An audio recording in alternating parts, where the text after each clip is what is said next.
It's time for this week's episode of Brandon Sports Talk, featuring in-depth interviews from those who are trending in the world of athletics.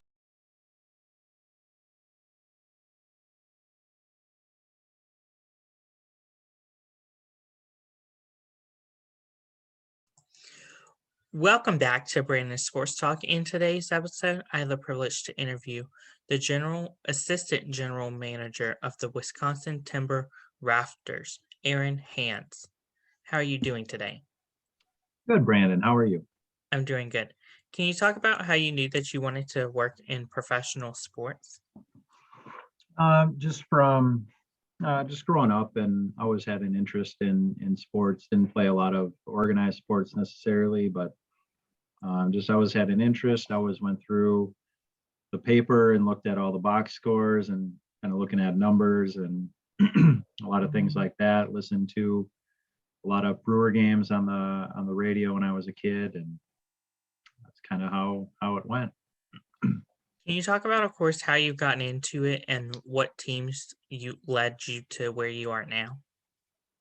Sure.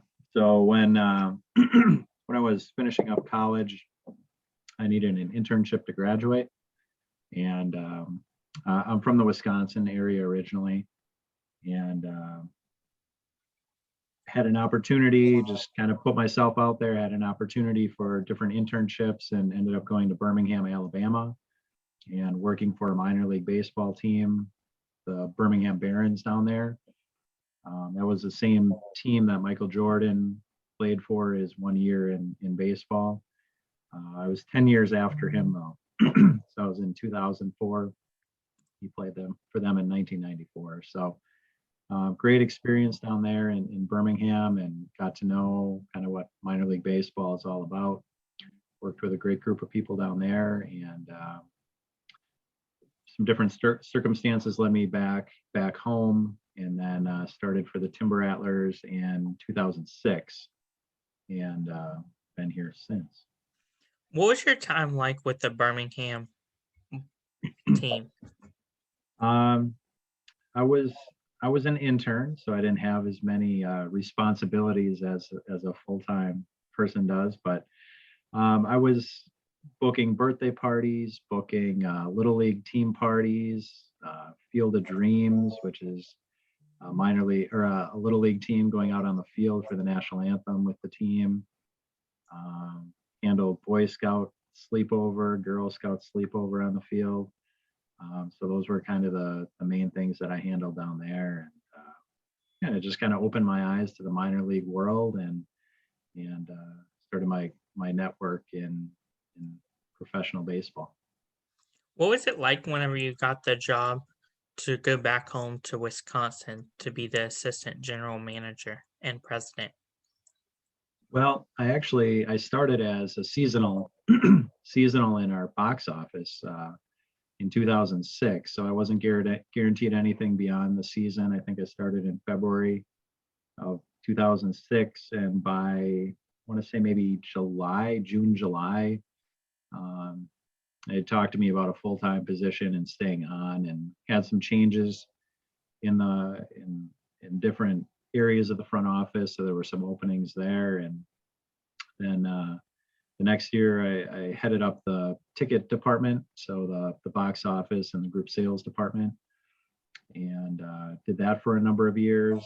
And then last couple of years switched over more to operations and special events, and I guess took on the title of assistant general manager. Been quite a while now. I can't quite remember the year exactly, and then vice president a few years after that. So just a little bit different in management, but roles have changed over the years that I've been here.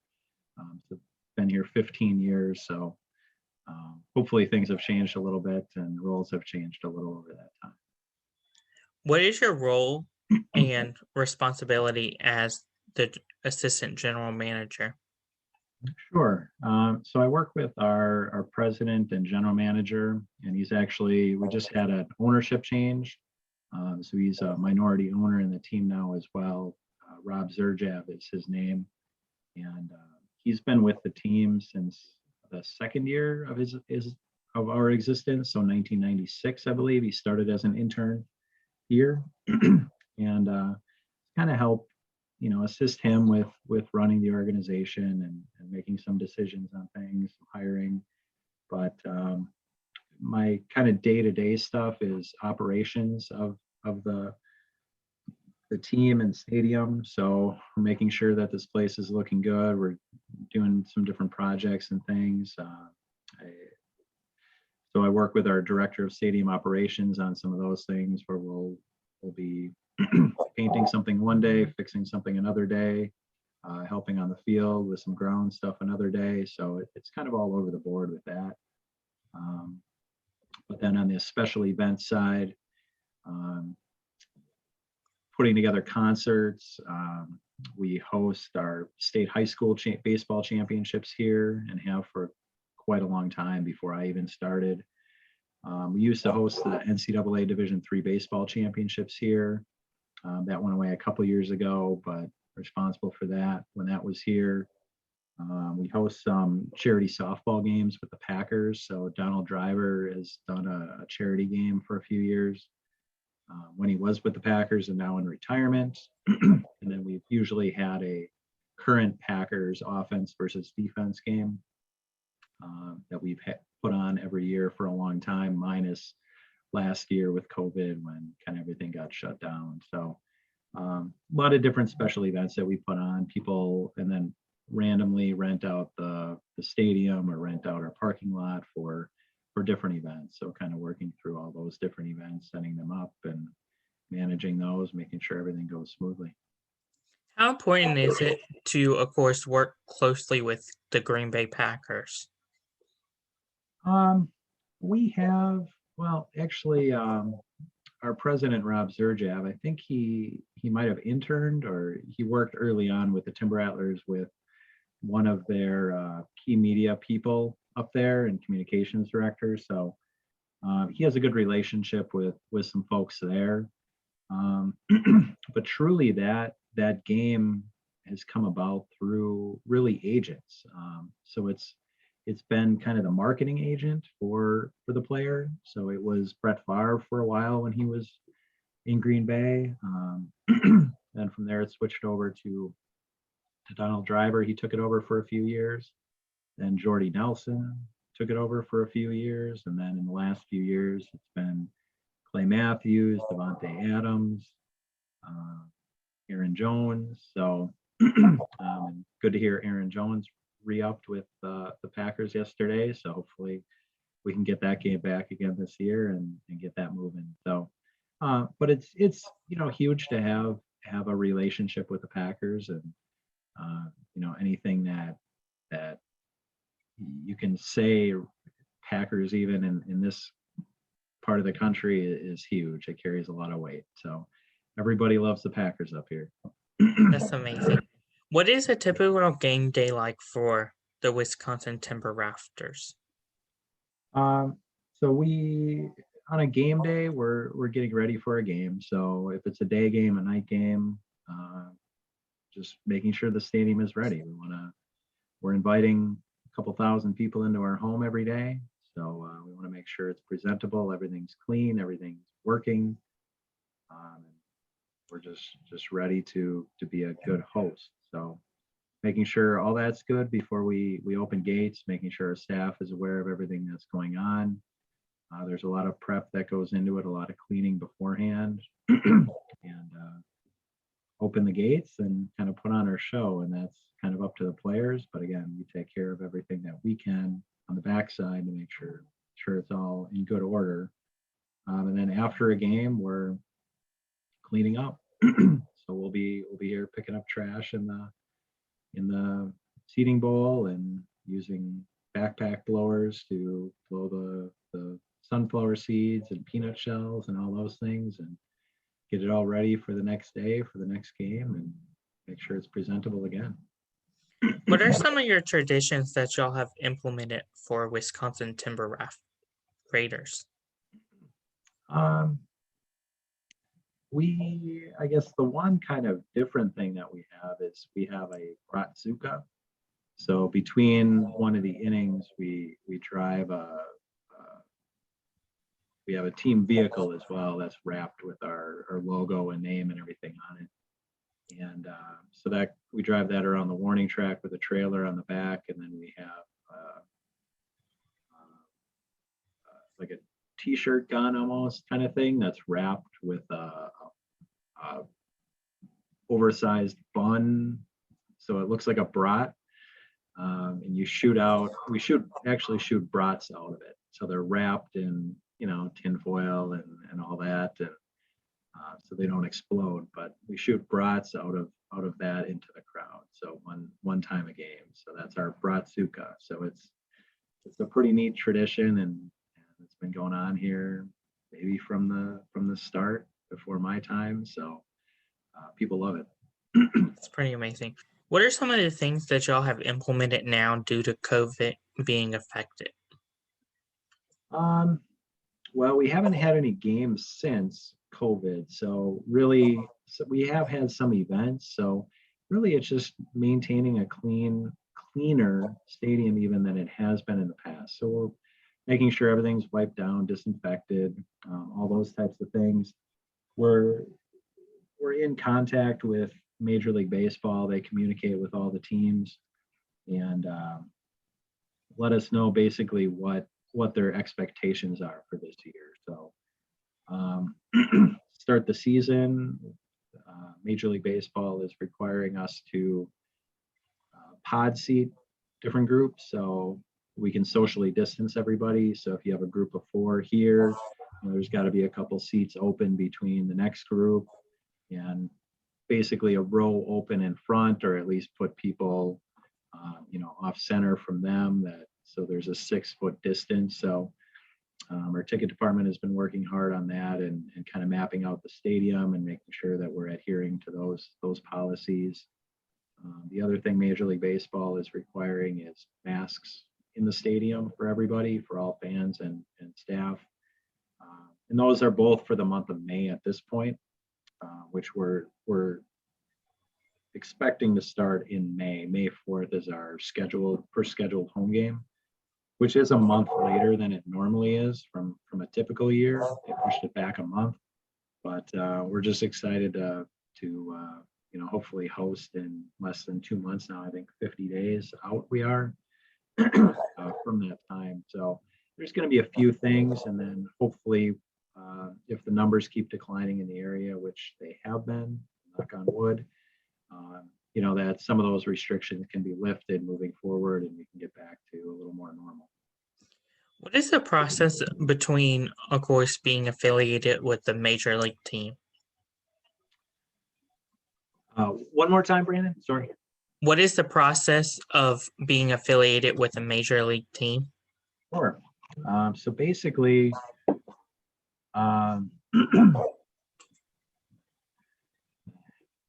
depends how deep I want to go, I guess, with this. Basically, there used to be 160 minor league baseball teams that were affiliated with major league teams. That got changed up a little bit this year. The agreement between Major League and minor league baseball ended after 2020. Major League Baseball eliminated basically 40 minor league teams, so there's 120 now that are affiliated.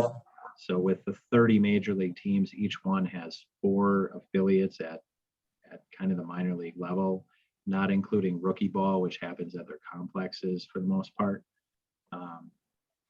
So basically that agreement though that we have we're with the Milwaukee Brewers, affiliated with them, is essentially that the Brewers will provide us players and coaches and the equipment, bats and balls, and we'll provide the team a place to play. We'll provide them travel to play at other stadiums, and we'll provide hotel rooms while they're on the road. That's really the basic agreement to it.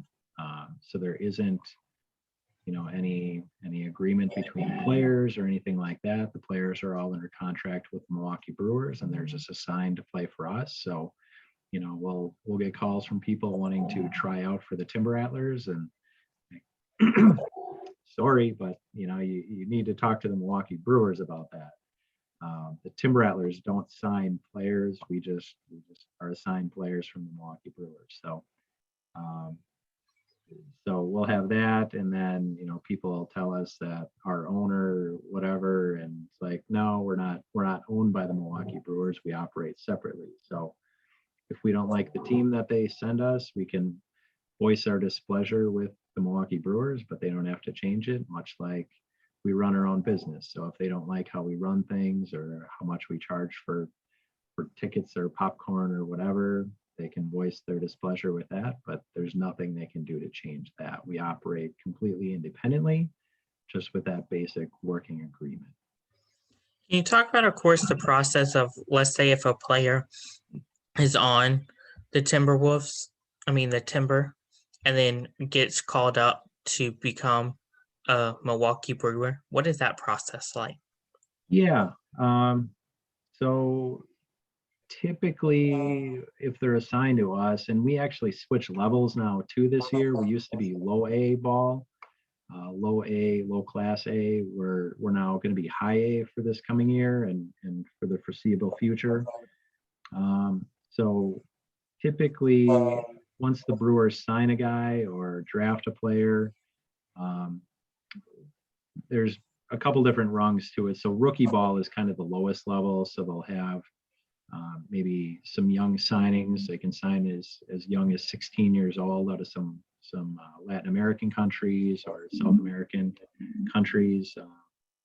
So they'll send those guys typically to rookie ball or keep them at some of these different academies in the Dominican Republic or wherever it might be. If they draft a high school kid, he'll usually go to rookie ball, which is typically at their complex now is what it will be. So down in basically Phoenix, Arizona. And then as they move up the ladder, we're kind of up there as they move up. So if they draft a college player, they might be able to skip rookie ball. It's all kind of based on their experience, skill level, all that. So low A ball is kind of the bottom then of full season. So rookie ball is a shortened season, roughly half of the season that we play. They start up typically in June. We typically start in early April. So this is a full season, 140 games we typically play. Moving forward, I think it's going to be 132. So 60 some 70 home games every year that we have. And that's about how many games they play at the rookie level. So with full season baseball, it's kind of a grind. So it kind of working those guys into it a little bit more at that rookie ball level. And then once they hit low A, and they're hopefully ready for a long grind, a long season. But there's low A, then high A, then double A, and then triple A, and then hopefully on to the major league. So roughly about 10% of the players who play for the Timber Rattlers end up making the major leagues. So even if you are playing at our level, the chance of you making the major leagues still are not great, but obviously better than if you weren't playing for us. Of course, whenever you do have players that are playing, do you get those people that sometimes get called up and then, of course, for one game and then will come back down? Yeah, we'll have that from time to time. Just they'll get called up to the next level up. So whether it's high A or double A, you won't see really anybody going from our level up to the major leagues. So they'll usually move them in that order of low A, high A, double A, triple A, and then the major leagues. But yeah, if a player gets hurt at the level higher than us and they need a starting pitcher for a game or a shortstop or whatever it might be, they might move up for a game or two and come right back down. So I give credit to the players. They go through a lot. I mean, they can get sent up one day, they can get sent down the next, they can get released the next, and they just take it day by day. They really have to. What are some of the future plans for this upcoming season? So we first got our schedule maybe 3 weeks ago, so much later than we typically do. But now we know that we're scheduled to start May 4th. We're gonna, I mentioned earlier, we're starting about a month later than we typically have. They scheduled us about 2 weeks longer into September than we normally play. But we have our schedule, so we know what that'll look like for this year.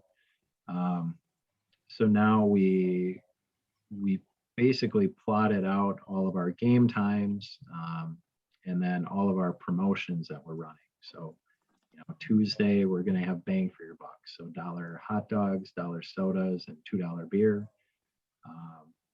Thursdays is Thirsty Thursday with beer and brat special. Fireworks are going to be Fridays and Saturday nights. So plotted all those things out.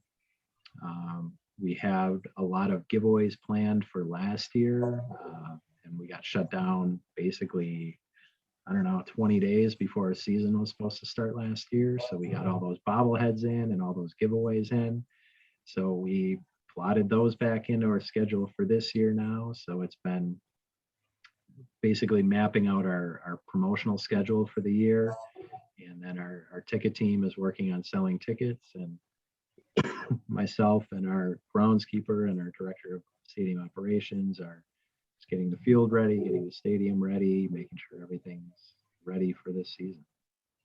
Who are some of the teams that you play in your conference? Yeah, in our league, so the league has changed a little bit too. We lost 4 teams from our league from last year.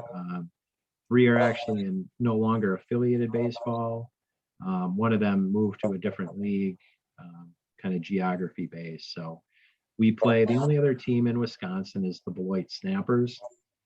Then there's a couple teams in Iowa, the Cedar Rapids Colonels, the Quad Cities River Bandits in Davenport, Iowa, Peoria Chiefs in Illinois, South Bend Cubs, Fort Wayne Tin Caps, West Michigan is in our league, the Whitecaps, Lansing Lugnuts, Great Lakes Loons, the Dayton Dragons, what else we got?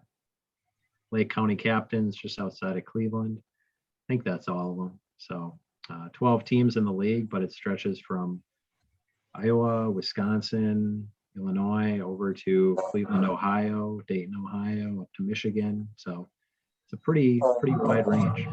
That's amazing.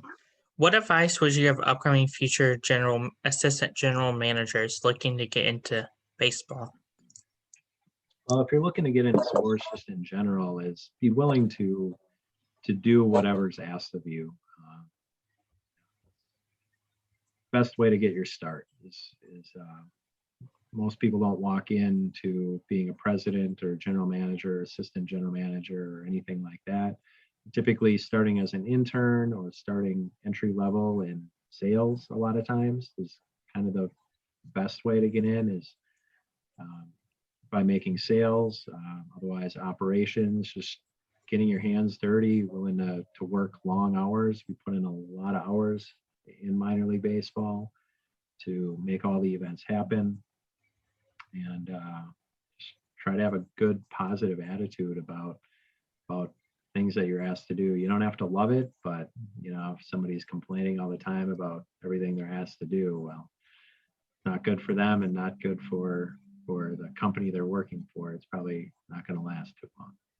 That's amazing. Where can my listeners find you at on social media, along with Wisconsin Timber Rattlers? TimberRattlers.com is our website. We have social media as a team, Facebook, Twitter, Instagram. We're on all those different things. So very, very visible on there. We have our mascot, Fang, who he has his own Twitter as well. So pretty visible out there. Myself, I kind of stay off social media. So I'm a little bit harder to find, but I'm on the website, my email, and I'm on LinkedIn as well. I think that's how you found me, Brandon. So yeah, I'm out there. I can be found, but I'm not as easy to find as some other people. Thank you again, Aaron, for your interview, and best of luck in your future in this upcoming year. Thanks, Brandon. Appreciate the opportunity, and best of luck to you as well. You're welcome. You can find Brandon Sports Talk on Facebook at Brandon Sports Talk, Instagram at Brandon Sports Talk, Twitter at Talk_Brandon, And you can find me on YouTube at Brandon Sports Talk. Don't forget to like, comment, and subscribe.